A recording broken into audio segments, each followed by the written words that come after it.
अल्लाह ही अल्लाह किया करो, दुख न किसी को दिया करो, जो दुनिया का मालिक है नाम उसी का लिया करो।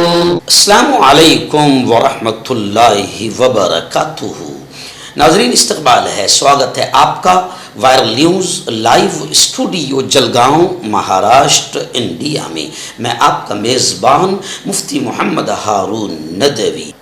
जी हाँ, अजीत दादा पवार गुज़िश्ता कल सुबह 8:45 बजे प्लेन क्रैश हादसे का शिकार हो गए। नायब वज़ीर आला थे वो, मुख्यमंत्री उप मुख्यमंत्री थे महाराष्ट्र के। खबर है कि उनके साथ साथ 6 दीगर अफराद भी तैयारा हादसे में हलाक हुए हैं। अजीत पवार की मौत के बाद महाराष्ट्र में 3 रोज सोग का ऐलान किया गया है, यानी 3 रोज तक के सारा सरकारी कारोबार बंद रहेगा। और उनका शहर, उनका गांव बारामती, आज बारामती में 11 बजे, यानी अभी 7 मिनट बाकी है, 11 बजे उनकी आखिरी रसूमात अदा की जाएगी। लेकिन ये हादसा था या क्या था? सोशल मीडिया पर तकरीबन तमाम खबरें ये बता रही है कि यह हादसा नहीं था, कोई बहुत बड़ी साजिश थी।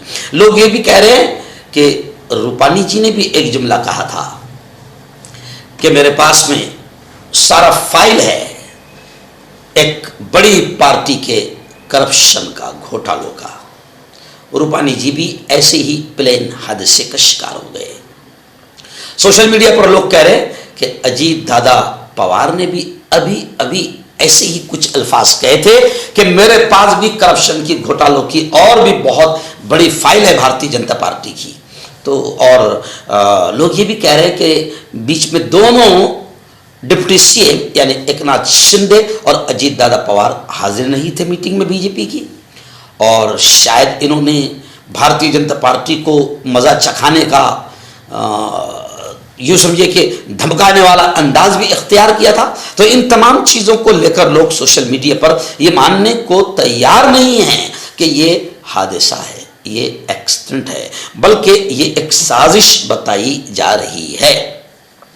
लेकिन शरद पवार जो इनके चाचा है, जी हाँ, शरद चंद्र पवार, शरद पवार का रद्द अमल, शरद पवार का इस पर रिएक्शन ये आया है, उन्होंने कहा है कि ये हादसा था, इससे सियासत का कोई दखल नहीं। ऐसा शरद पवार का रद्द अमल और रिएक्शन सामने आया है। और वहीं पर नायब वजीर आला यानी अजीत दादा पवार के जिगरी दोस्त और जिगरी साथी एकनाथ शिंदे का भी बयान आया है। एकनाथ शिंदे ने यह कहा कि मेरा बड़ा भाई चला गया। तो बहुत सारे लोगों के इस वक्त मैसेजेस आ रहे हैं अजीत दादा पवार की मौत पर। अजीत दादा पवार की मौत पर वजीर आजम नरेंद्र मोदी ने, ऐसे ही प्रदेश अध्यक्ष कांग्रेस कमेटी और राष्ट्रीय अध्यक्ष कांग्रेस कमेटी मल्लिकार्जुन खड़गे ने, और राहुल गांधी और प्रियंका गांधी ने भी अजीत दादा पवार की मौत पर अफसोस का इजहार किया है। और खबरें यह भी आ रही है कि अजीत पवार के तैयारा हादसे की, यह हादसा हुआ क्यों, इसकी तहकीकात के लिए AAIB की टीम बारामती रवाना हो चुकी है। तो खैर, अजीत दादा पवार के अचानक इंतकाल पर यकीन करना मुश्किल है। गुज़िश्ता कल मैंने भी जब तक के 10-12 चैनल पर देख नहीं लिया कि सचमुच इंतकाल हुआ, तब तक के मैंने भी कल खबर नहीं बोली थी। छगन भुजबल जो बड़े लीडर है, उन्होंने कहा कि इस वक्त पूरा महाराष्ट्र सदमे में। प्रफुल्ल पटेल का बयान आया है, उन्होंने कहा कि हमारा अजीत दादा पवार के इंतकाल से हमारा जो मजबूत सहारा था वो छिन गया। नवाब मलिक ने कहा कि अजीत दादा सिर्फ मेरे लीडर ही नहीं थे, बल्कि मेरे खानदान का सहारा थे। जी हाँ, नेशनलिस्ट पार्टी के लिए अजीत दादा पवार के इंतकाल से हमने अपना खानदानी सरबराह खो दिया है। सुनील तटकरे ने कहा कि कांग्रेस पार्टी और पूरे महाराष्ट्र के लिए इंतहाई अफसोसनाक और ये ब्लैक डे है, ये काला दिन है। महाराष्ट्र ने एक बेहतरीन लीडर खो दिया, सियासी जिंदगी में एक बड़ा खला पैदा हो गया है। और मैं आपको बता दूं कि अजीत दादा पवार वो वाहिद लीडर हैं जिन्होंने 4 वज़राए आला से नायब वज़ीर आला के तौर पर खिदमत अंजाम दी। उनमें पृथ्वीराज चौहान, फडणवीस, उद्धव ठाकरे, एकनाथ शिंदे शामिल है। उन्होंने 9 साल और 305 दिन महाराष्ट्र के नायब वज़ीर आला के तौर पर खिदमत अंजाम दी। 6 मियादों पर वो मुहित रहे, जो अपने आप में एक रिकॉर्ड है। महाराष्ट्र की सियासत में बीजेपी के साथ इत्तेहाद करने के बाद भी अजीत पवार ने अपने कई उसूलों पर समझौता नहीं किया।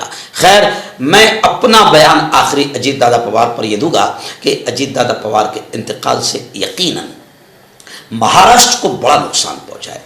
एक बड़ा लीडर, और कहीं ना कहीं वो सेकुलर लीडरों में उनका शुमार होता था, कहीं ना कहीं वो मुस्लिम नवाज लीडर भी समझे जाते थे। लेकिन जब उन्होंने बीजेपी का दामन थामा था तो उस वक़्त मैंने इनके खिलाफ बयान दिया था, और अभी पिछले 15 दिन पहले भी इलेक्शनों में मैंने इनके खिलाफ बयान दिया अजीत दादा पवार के, और मैंने यही कहा कि जब तक अजीत दादा पवार बीजेपी की गोद में है, मोदी की गोद में है, तब तक कि वो सेकुलर नहीं है।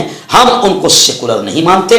जिस दिन वो बीजेपी को लात मारकर आएंगे तो हम मानेंगे कि हाँ, वो सेकुलर है और हमारे हैं। लेकिन खैर, अफसोस कि वो बीजेपी की गोद ही में थे और दुनिया से रवाना हो गए। मेरी एक तमन्ना थी कि काश वो ज़िंदगी में बीजेपी को लात मार देते तो हमको भी थोड़ा सा अच्छा लगता, और बीजेपी को लात मारकर फिर अपने चचा की गोद में आ जाते तो और भी अच्छा लगता। खैर, हम बस यही कहेंगे कि महाराष्ट्र ने एक बड़ा मजबूत लीडर खो दिया।